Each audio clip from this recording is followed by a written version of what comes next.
সে কোন বন্ধু বলো বেশি বিশ্বস্ত, সে কোন বন্ধু বলো বেশি বিশ্বস্ত, কার কাছে মন খুলে দেয়া যায়, কার কাছে সব কথা বলা যায়, হওয়া যায় বেশি আশ্বস্ত। সে কোন বন্ধু বলো বেশি বিশ্বস্ত, যেজন কখনো ব্যথা দিতে জানে না, যেজন কেবলে মুছে দেয় বেদনা, যেজন কখনো ব্যথা দিতে জানে না, যেজন কেবলে মুছে দেয় বেদনা, হৃদয়ের হাহাকার আপন করে নিতে আর কার বুক এত প্রশস্ত। সে কোন বন্ধু বলো বেশি বিশ্বস্ত। রব্বুল আলামিন বলেন, আমি মানুষকে আদেশ করে দিলাম, আমি তাদেরকে নির্দেশ দিয়ে দিলাম তারা যেন তাদের মা বাবার সাথে সদ আচরণ করে। কি আচরণ করতে হবে জোরে বলেন? সদ আচরণ করতে হবে। কেননা সন্তান মনে রেখো, তুমি আজকে তোমার মা বাবার সাথে খারাপ ব্যবহার করছো, তাদের সাথে ভালো ব্যবহার করছো না, সময়ের পরিবর্তনে তুমি একদিন বাবা হয়ে যাবে, তোমার সন্তান তোমার সাথে অনুরূপ আচরণ করবে যেমনটি আচরণ তুমি তোমার পিতার সাথে করেছো। এই জন্য মা বাবার সাথে খারাপ ব্যবহার করা যাবে না। এই ব্যাপারে সূরাতুল বনী ইসরাঈলে আল্লাহ রাব্বুল আলামিন সুন্দর করে বান্দাদেরকে জানায় দেয়, ওয়া ক্বাদা রাব্বুকা আল্লা তা'বুদু ইল্লা ইয়াহু ওয়া বিল ওয়ালিদাইনি ইহসানা। জোরে বলুন আল্লাহু আকবার। আল্লাহ রাব্বুল আলামিন বলেন, ওয়া ক্বাদা রাব্বুকা আল্লা তা'বুদু, তোমার রবের চূড়ান্ত সিদ্ধান্ত, তুমি কারো ইবাদত করতে পারবে না, একমাত্র ইবাদত করতে হবে কার? আল্লাহ পাকের ইবাদত করতে হবে। রব্বুল আলামিন এই সিদ্ধান্ত জানানোর পরে আল্লাহ পাকের চূড়ান্ত সিদ্ধান্ত জানায় দিলেন, গোলামি করতে হবে, আমি আল্লাহর কারো করা যাবে না। রব্বুল আলামিন তারপরে আয়াতের পরের অংশের মধ্যে বলছেন, ইল্লা ইয়াহু ওয়া বিল ওয়ালিদাইনি ইহসানা। রব্বুল আলামিন বলেন, বান্দারে শুনে রাখো, আমি আল্লাহর ইবাদত করবে, আমি আল্লাহর ইবাদত ছাড়া কেন ইবাদত করা যাবে? আমি আল্লাহর ইবাদতের পরে তোমার মেন ডিউটি হচ্ছে তুমি তোমার মা বাবার সাথে সদাচরণ করবে, তোমার মা বাবার প্রতি ইহসান করবে, তাদের সাথে খারাপ আচরণ করা যাবে না। রব্বুল আলামিন জানায় দিলেন, আল্লাহ পাকের প্রথম কথা হচ্ছে ইবাদত করতে হবে আল্লাহর, 2 নম্বরে মা বাবার খেদমত করতে হবে। রব্বুল আলামিন নিজের পরে মা বাবার স্থানকে লিপিবদ্ধ করে দিয়েছেন, নির্দিষ্ট করে দিয়েছেন, বান্দারে আমি আল্লাহর পরে স্থান দিয়ে দিলাম তোমার মা বাবার। মা বাবার এত দাম, মা বাবার এত সম্মান, এত মর্যাদা। বিশ্বনবী সাল্লাল্লাহু আলাইহি ওয়াসাল্লামের কাছে একজন সাহাবী এসে বিশ্বনবীকে ডেকে ডেকে বলছেন, ইয়া রাসূলুল্লাহ, ইয়া হাবিবাল্লাহ, নবীজি আমি সর্বপ্রথমে আমি খেদমত করব কার, আপনি জানায়া দেন। বিশ্বনবী ডাক দিয়ে বলেন, সাহাবীরে সর্বপ্রথম তুমি ইবাদত করবে উম্মুকা, তোমার মারে, বা তোমার মাকে তুমি সম্মান করবে। দ্বিতীয়বারে জিজ্ঞাসা করছেন, ইয়া রাসূলুল্লাহ এরপরে আমি খেদমত করব কার? বিশ্বনবী ডাক দিয়ে বলেন, উম্মুকা, তোমার মার খেদমত করবে। তৃতীয়বার সাহাবী আবার ডাক দিয়ে বলেন, ইয়া রাসূলুল্লাহ আমি কার সেবা করব, আমি কাকে ভালোবাসবো? বিশ্বনবী ডাক দিয়ে বলেন, উম্মুকা, তোমার মার সেবা করবে, তোমার মার কথা শুনবে, তোমার মাকে মুহাব্বত করবে, ভালোবাসবে। চতুর্থবারে যখন বিশ্বনবীকে জিজ্ঞাসা করলেন, ইয়া রাসূলুল্লাহ এরপরে আমি কাকে ভালোবাসবো, কাকে মুহাব্বত করব? বিশ্বনবী ডাক দিয়ে বলেন, আবুকা, এরপরে তুমি তোমার বাবাকে ভালোবাসবে। 3 বার কার কথা বলেছেন? মায়ের কথা বলেছেন। চতুর্থবারে আল্লাহ তাআলা বাবার কথা বলেছেন। বাবার কথা চতুর্থবারে বলার দ্বারা বাবার সম্মানকে আল্লাহ তাআলা নিচু করে দেয় নাই, বাবার প্রতি আল্লাহ তাআলা বেইনসাফ করেন নাই। বিশ্বনবী এটা বোঝাতে চান নাই। বিশ্বনবী বলছেন তোমার মার সম্মানটা সবার উপরে, কেননা তোমার মা সবচেয়ে বেশি কষ্ট করেছে। কথা বলেন ঠিক কিনা? পৃথিবীতে সন্তানের জন্য মার চেয়ে আর কেউ বেশি কষ্ট করে নাই। সন্তান যখন জন্মগ্রহণ করার পূর্বে, মা যখন গর্ভে ধারণ করে, প্রথম মাস থেকেই মার কষ্ট শুরু হয়ে যায়। মার এত কষ্ট, সন্তান যখন গর্ভে এসেছে মার মাথা ঘোরায়, মার যন্ত্রণা হয়, মা খাইতে পারে না, মা পেট ভরে কিছু খেলেই মা বমি করে বের করে দেয়। এত কষ্ট, দীর্ঘ 10টি মাস সন্তানকে গর্ভে ধারণ করেছে। বিশাল একটি বোঝা পেটের মধ্যে, মা হাঁটতে পারে না, টয়লেটে যেতে পারে না, প্রস্রাব করতে পারে না। সেই মা কষ্ট করে সন্তানকে পেটে ধারণ করে এতগুলো কাজ করেছে। দীর্ঘ 10টি মাস অতিবাহিত হওয়ার পরে যখন সন্তান দুনিয়াতে আসবে, আসার সময় হয়ে গিয়েছে, সন্তান যখন প্রসব করবে এমন সময় মার এত যন্ত্রণা, এত কষ্ট, পেটে পেটে ব্যথা।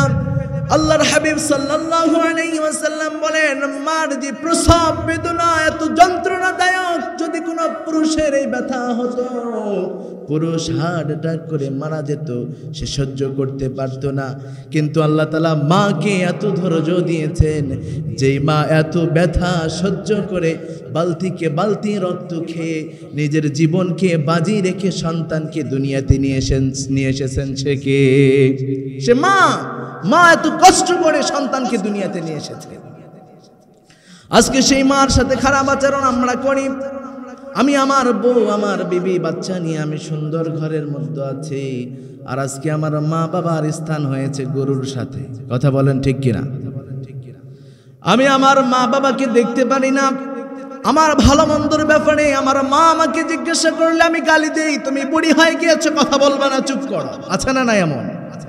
মার সাথে খারাপ আচরণ করা যাবে না, বাবার সাথে খারাপ আচরণ করা যাবে না। রব্বুল আলামিন বলেন, বান্দারে আমি আল্লাহ তোমাকে জানায় দিলাম গোলামি করবে আমি আল্লাহ, আর এরপরে তোমার মার প্রতি ইহসান করবে, দয়া করবে। রব্বুল আলামিন এই হুকুম দিয়েছেন। তবে রব্বুল আলামিন বলেন, বান্দারে যদি তুমি তোমার মার হুকুম পালন করতে গিয়ে তুমি দেখো তোমার মা বাবা আল্লাহর পক্ষে নয়, আল্লাহর বিপক্ষে তোমাকে পরামর্শ দিচ্ছে, এই ব্যাপারে রব্বুল আলামিন বলেন, বান্দারে আমি জানি তুমি যদি ঈমানদার হও আর তোমার মা যদি গোমরাহ হয়ে যায়, তাহলে তোমার মা তোমাকে গোমরাহ করার চেষ্টা করবে। বিশ্বনবীর কাছে একজন সাহাবী ঈমান এনেছে, আনার পরে সেই সাহাবী যখন ঘরে ফিরে গেলেন, মার কাছে চলে গেলেন, মা তাকে ডাক দিয়ে বলছে, বাবা তুমি ঈমান এনেছো, আমি জানি, আমি বুঝতে পেরেছি, তুমি যেহেতু ঈমান এনেছো তাহলে তোমাদের যে সংবিধান আল কোরআন আছে, বলো তো বাবা তুমি কোরআনের সবগুলোই মানো না কিছু অংশ মানো? সাহাবী ডাক দিয়ে বলেন, আম্মা আপনি কি বলছেন? আমি কোরআন প্রত্যেকটা অক্ষর, প্রত্যেকটা হরফ, প্রত্যেকটা ওয়ার্ডের উপর আমি ঈমান এনেছি, সবগুলো আমি পুঙ্খানুভাবে মানি এবং বিশ্বাস করি। মা ডাক দিয়ে বলছে, সন্তান যদি তুমি সবকিছুই মানো কোরআনের, তাহলে তোমার কোরআনের মধ্যে তো আছে। কোরআনের মধ্যে কি আছে রব্বুল আলামিন তো জানিয়ে দিয়েছেন, ক্বাদা রাব্বুকা আল্লা তা'বুদু ইল্লা ইয়াহু ওয়া বিল ওয়ালিদাইনি ইহসানা। এই আয়াতের মধ্যে আল্লাহ তাআলার গোলামির পরে যার আনুগত্য করার কথা বলা হয়েছে সে হচ্ছে মা বাবা।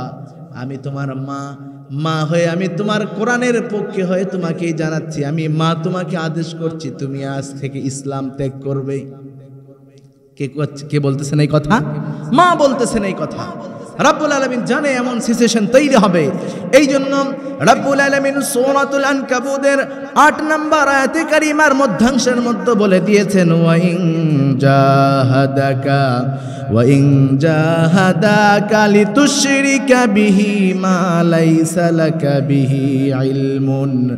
রব্বুল আলামিন বলেন, বান্দারে আমি আল্লাহ এটা জানি, এই কথা জানার পরে আমি যখন বুঝতে পারলাম এই ফিতনা শুরু হয়ে যাবে, এই জন্য রব্বুল আলামিন বলেন, তোমার মা তোমার বাবা যদি তোমাকে এই নির্দেশ করে যে তুমি আল্লাহর সাথে কাউকে শরীক করো, অথবা এমন কোনো বিষয়ে তোমাকে বলে যে ব্যাপার তুমি জানো না, রব্বুল আলামিন বলেন তাহলে তোমার মা বাবার ওই কথাটি তুমি শুনবা না। কেননা পৃথিবীতে আল্লাহর বিরুদ্ধে যেই সমস্ত মানুষ বান্দা তোমাকে নিয়ে যাবে, তুমি কোনোদিন তাদের আনুগত্য করতে পারো না। কথা বলেন ঠিক কি না?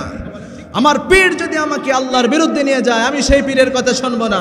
আমার মা বাবা যদি আল্লাহর বিরুদ্ধে নিয়ে যায়, আমি সেই মা বাবার কথা শুনবো না। আমার বন্ধু যদি আমাকে আল্লাহর বিরুদ্ধে নিয়ে যায়, আমি সেই বন্ধুর কথা শুনবো না। কথা শুনতে হবে কার? আল্লাহর কথা শুনতে হবে। আল্লাহ ছাড়া আর কারো কথা শোনা যাবে? এই জন্য মা যদি দিনের পক্ষে চলাতে চায় তাহলে অবশ্যই চলতে হবে।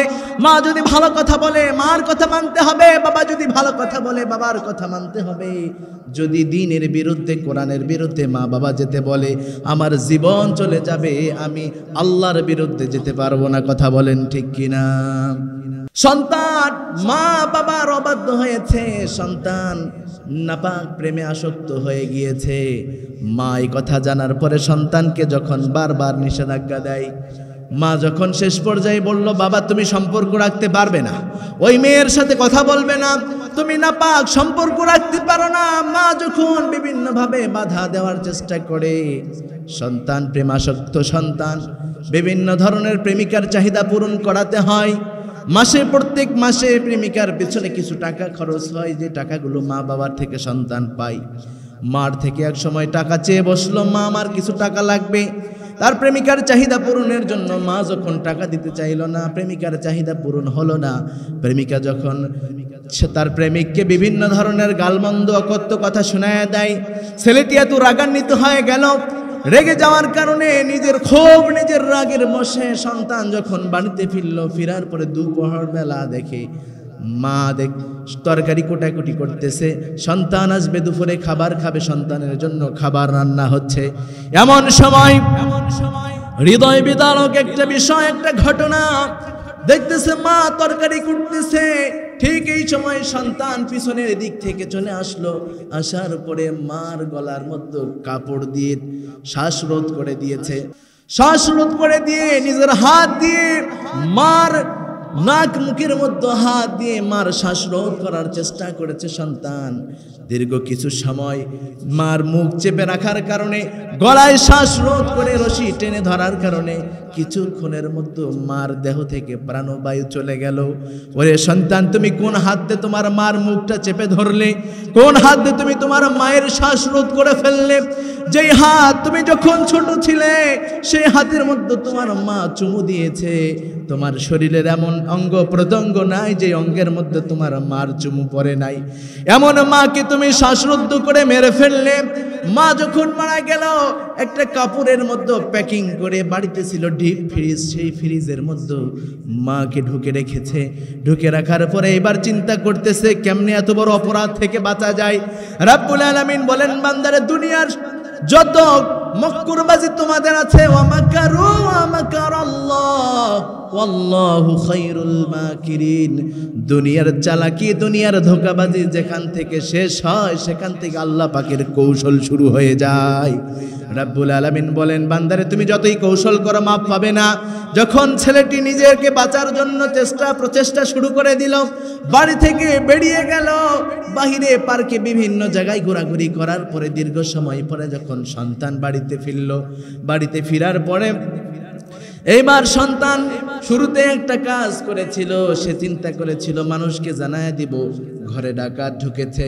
এই জন্য বাড়িতে কুড়াল ছিল, কুড়াল দিয়ে বাড়ির বিভিন্ন আসবাবপত্রের মধ্যে আঘাত করে ভেঙে দিয়েছে এবং বাক্স থেকে, আলমারি থেকে কাপড়গুলো বের করে ছড়িয়ে ছিটে ঘরের মধ্যে দিয়েছে। সন্তান পরবর্তীকালে ঘরে ঢুকে যখন এই অবস্থা দেখছে, দেখার পরে চিল্লানো শুরু করছে, কই আমার মা, আমার মা কই, আমার মা নাই, আমার বাড়িতে ডাকাত এসেছে। এক পর্যায়ে প্রশাসন যখন ঘরের মধ্যে ঢুকে পড়েছে, প্রশাসন যখন বিভিন্নভাবে জিজ্ঞাসা করতেছে, দেখেন চোর যখন চুরি করে বিভিন্ন ধরনের আলামত তার থেকে প্রকাশিত হয়। এক পর্যায়ে ওই সন্তান নিজেই গিয়ে ডিপ ফ্রিজটি আলোক করে বলতেছে, হাইরে আমার মা ফ্রিজের মধ্যে আছে, এখানে আমার মাকে চোর ডাকাতরা বন্দি করে রেখে দিয়েছে, আমার মাকে মেরে ফেলেছে। এক পর্যায়ে যখন প্রশাসনের লোকেরা তাকে ধরে ফেললো, তার চক্রান্তগুলো বুঝতে পারলো, তাকে যখন গোপন ঘরের মধ্যে জিজ্ঞাসাবাদ করা হলো, সে সব কিছু প্রকাশ্যভাবে বলে দিল, আমি এই কারণে এই কাজগুলো করেছি, আমার প্রেমাসক্তির কারণে আমার মাকে আমি হত্যা করে ফেলেছি। এমন জালিম সন্তান, এমনকি সেই সন্তান এই কথা বলতেছে, আল্লাহ যেন আমার মাকে জান্নাতবাসী করে দেয়। আহারে কত বড় মর্মান্তিক ঘটনা! নিজের হাতে নিজের সন্তান মাকে খুন করতেছে, মা দেখতেছে যে সন্তানকে আমি জন্ম দিয়েছি সেই সন্তান নিজের হাতে আমাকে হত্যা করতেছে। এই জন্য আসুন প্রিয় ভাইরা আমার, মা বাবার সাথে খারাপ আচরণ করব না। এমন সন্তান আমাদের ঘরেও আছে, তবে এমন সন্তান থেকে মুক্তি পাওয়ার উপায় হচ্ছে আপনার সন্তানটা জন্মগ্রহণ করার পরে দুনিয়ার জাগতিক যত শিক্ষা আছে দিবেন, তার আগে কোরআনের শিক্ষাটা দিয়ে আপনার সন্তানকে যদি আপনি বড় বানাইতে পারেন, আল্লাহর কসম করে বলি, কোরআন নামক এই কুষ্টি পাথরের ছোঁয়া পাওয়ার কারণে ওই সন্তান কোনোদিন মা বাবার দিকে জোরে কথা বলা তো দূরের কথা, মা বাবার দিকে চোখ রাঙায়ও তাকাতে পারবে না। কথা বলেন ঠিক কিনা?